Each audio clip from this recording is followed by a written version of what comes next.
நான் இன்னைக்கு பரங்கிக்காய் போட்டு பால் கூட்டு பண்ணியிருக்கேன். டேஸ்ட் ரொம்ப நல்லா வந்திருக்கு. இதை எப்படி செய்கிறதுங்கிறத இந்த வீடியோவில் பார்க்கலாம். வாங்க வீடியோக்குள்ளே போகலாம். Hi friends, welcome to சுகீஸ் kitchen. பரங்கிக்காய் பால் கூட்டு செய்கிறதுக்கு தேவையான பொருட்கள், அதோட அளவு அதெல்லாம் கீழே டிஸ்கிரிப்ஷனில் கொடுத்துருக்கேன். இந்த கூட்டில் தேங்காய் பால் சேர்த்து செஞ்சுருக்கேன். தேங்காய் பால் எப்படி எடுத்திருக்கேங்கிறத லாங் வீடியோவில் போட்டிருக்கேன். அந்த வீடியோ லிங்க்கு கீழே கொடுத்துருக்கேன். இப்போது மிக்சியில் தேங்காய் துருவல் எடுத்துன்னு இருக்கேன். அதில் ஜீரகம், பச்சை மிளகா, ஊற வச்ச பச்சரிசி இது எல்லாத்தையும் சேர்த்து கொஞ்சம் தண்ணி சேர்த்து நல்லா நைஸாக அரைச்சி எடுத்துக்கலாம். முதல்ல வாணலியில் இந்த பரங்கிக்காயை சேர்க்கலாம்.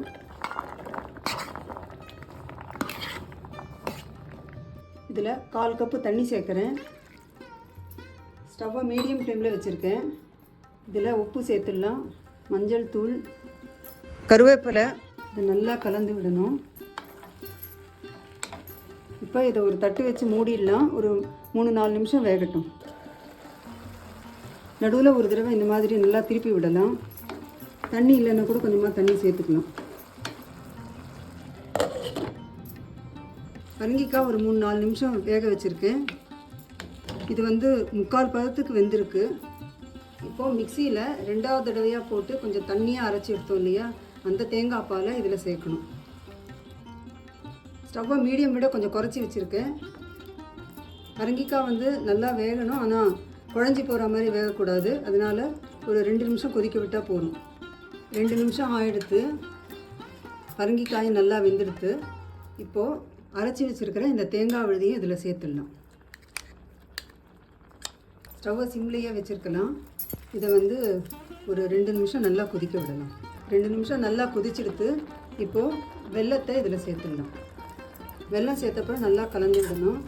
வெல்லம் நல்லா கரைஞ்சி ஒரு 2 நிமிஷம் கொதிக்கட்டும். இப்போது திக்கான தேங்காய் பாலை இதில் சேர்த்து நல்லா கலந்து விட்டுடணும். எப்போவுமே தேங்காய் பால் சேர்த்தப்பறம் நம்ம கொதிக்க விடக்கூடாது. அந்த மாதிரி கொதிக்க விட்டால் தேங்காய் பால் திரிஞ்சு போன மாதிரி ஆகிடும். தேங்காய் பாலுக்கு பதிலாக நார்மலாக நம்ம யூஸ் பண்ணுற பால் சேர்த்தும் செய்யலாம். அப்போ கூட நம்ம ஸ்டவ் ஆஃப் பண்ண அப்புறம் தான் அந்த பாலை சேர்க்கணும்.